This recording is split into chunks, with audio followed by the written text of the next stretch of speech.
now joined by UFC middleweight Eryk Anders, and we'll take our first set of questions from Jay Anderson with K-Side Press.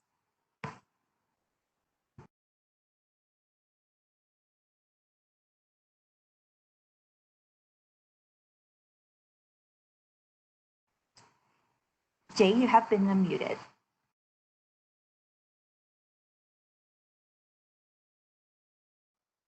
Looks like we have some issues there. Let's jump to Gabriel Gonzalez with K-Side Press. Hello, Eryk. Can you hear me? Yes, sir. Hey, how you doing, man? Good, and yourself? I'm doing good, thank you. Eryk, can we go back a little bit? Can you describe what it was like to go through that whole sequence on Fight Island? You're there, they give you a fight, and after all that, it still doesn't happen?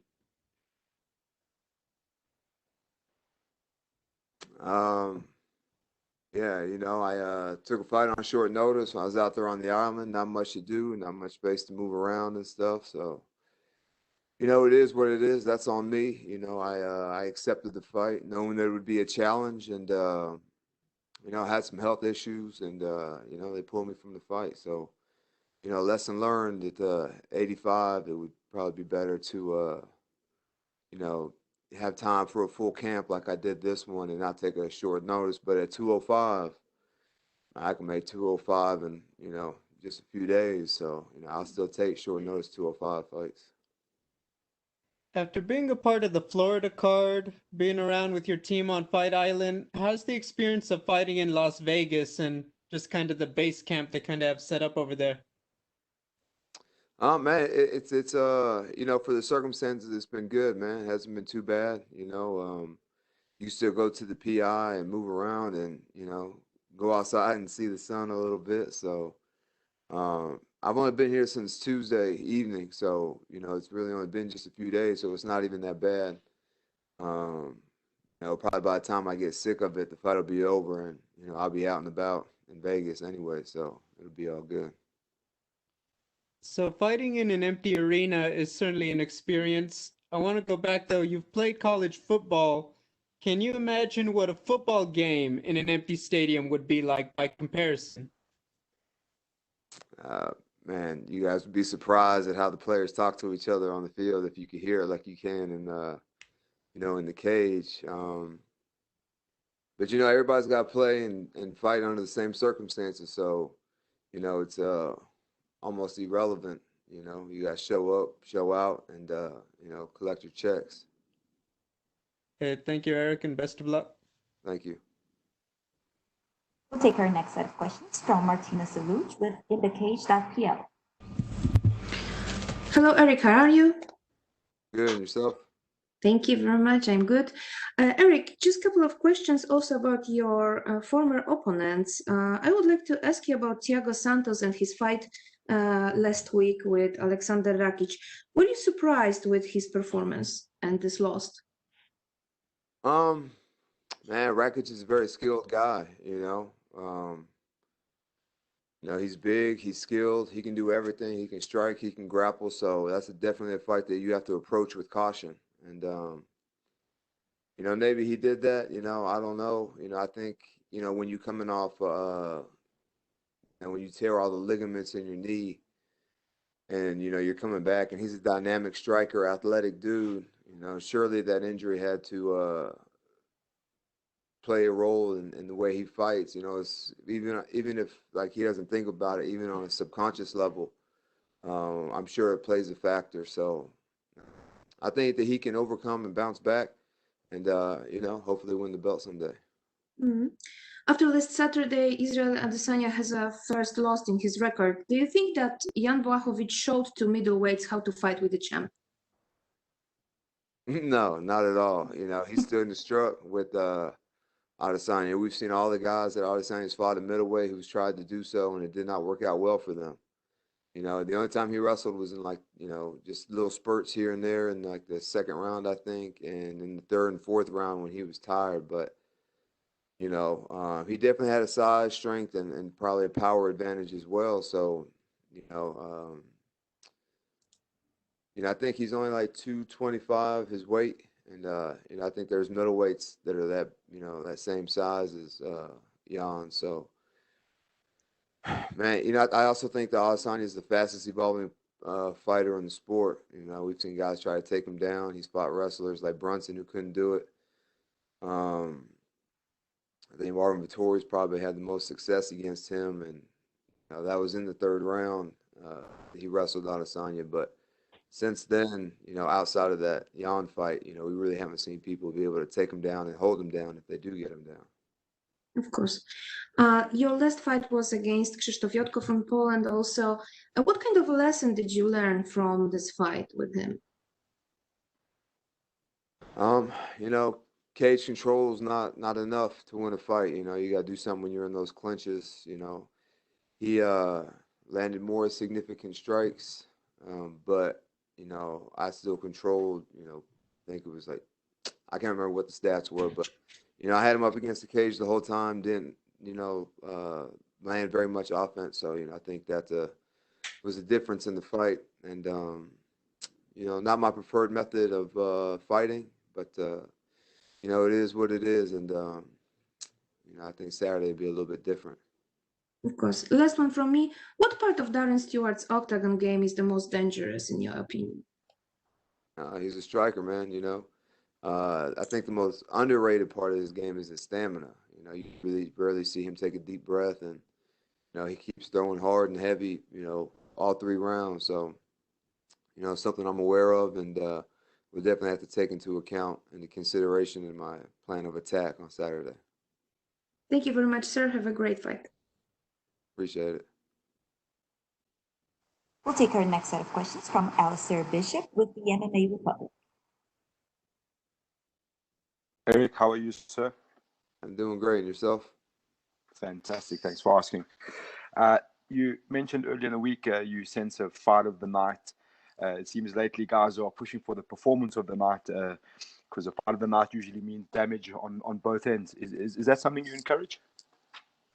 I mean, no, I don't think any fighter likes to take damage, but we've seen in the past that I'm durable. He's durable. Neither one of us have ever been knocked out. So, I've got, if it happens, it happens. But obviously, I like to go out there and get a flawless victory. But, fighting a guy like Darren Stewart, seeing his opponents after they fight him, very difficult task. But, I think this is a fight that the fans will really like. This is what they like. 2 big guys standing in the middle swinging. So, it'll be a fun one for me, fun one for the fans. And, I think that Darren relishes these moments as well. And with that in mind, would you say stylistically these are the kind of fights that you're looking for at this point of your career? These are the kind of fights that are giving that extra push in your camp? Yeah, 100%. All the guys that I've lost to have been point fighters, with the exception of, my 2 light heavyweight fights. My 2 light heavy, Thiago and Khalil Roundtree. Everybody else is just kind of, just point fighted. And I don't think that is in either Darren or I's, fighting style or DNA. I think that we're both fighters, and yeah, that's what we're going to get in there and do. You mentioned the dip in at 205. Where are you more comfortable at the moment, 205 and middleweight, or what are the pros and cons for you between the 2 classes?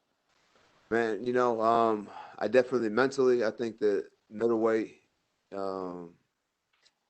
is where I'm most prepared, just because the fight is always on my mind, no matter what.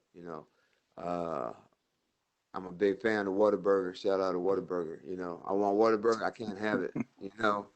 But at 205, I may not get the double meat, double cheese, but I can get a single. You know what I'm saying? I might not get a large onion rings, but I can get a medium.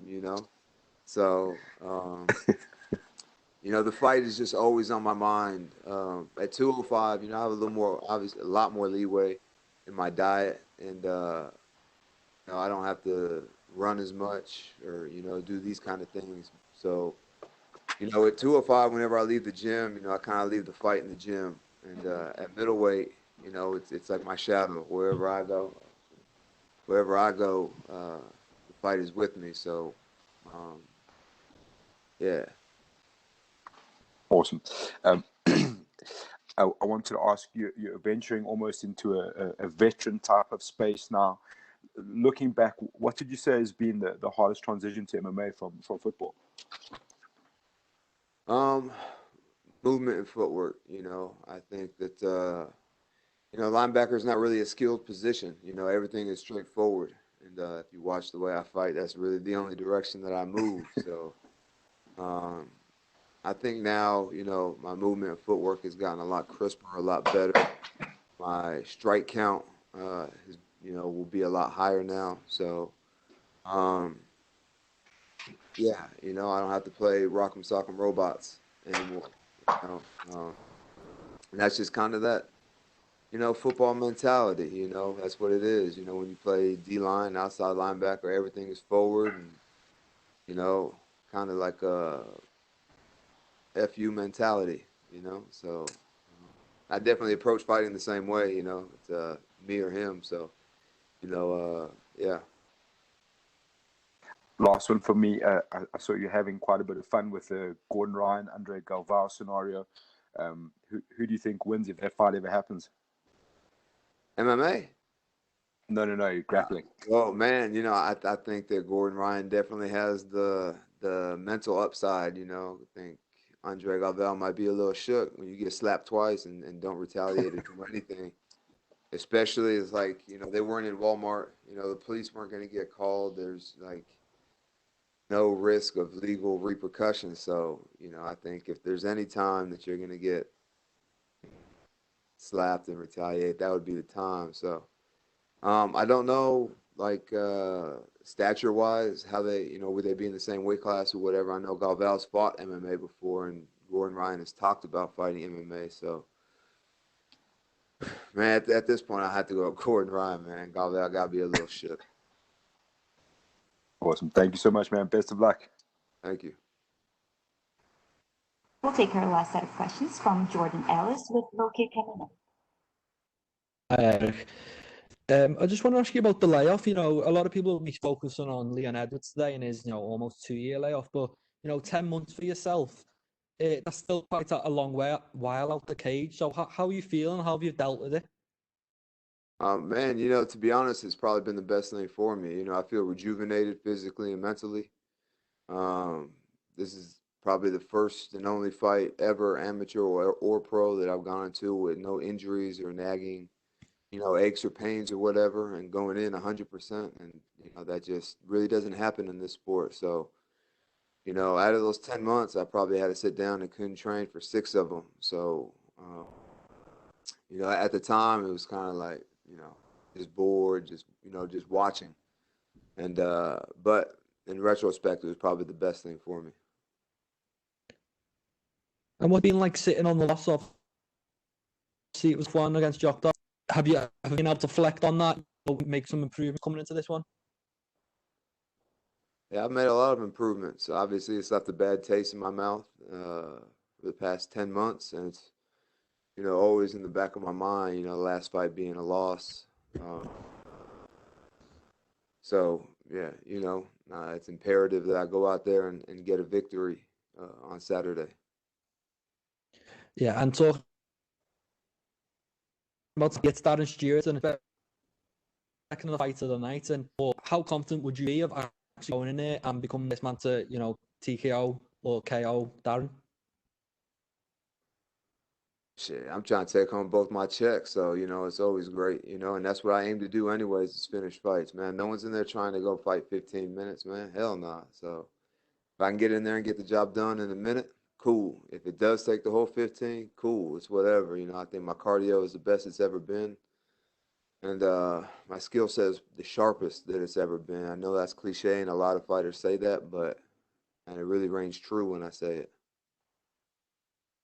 And just finally, 2020 weren't the best year for you, as we said. That loss and sit out. What do you want to 2021? I'd like to fight 3 times, so, go out there, get 3 wins, 3 finishes, if possible. These guys are tough, especially the guys I'm fighting now, So, yeah, go out there, starting with Saturday night, go out there, get a finish, get a win, collect at least 2, aiming for 3 checks, and you know, take it to the strip. Okay, thank you. Good luck. Thank you. That's all we have for you today, Eryk. Thank you. All right, thank you.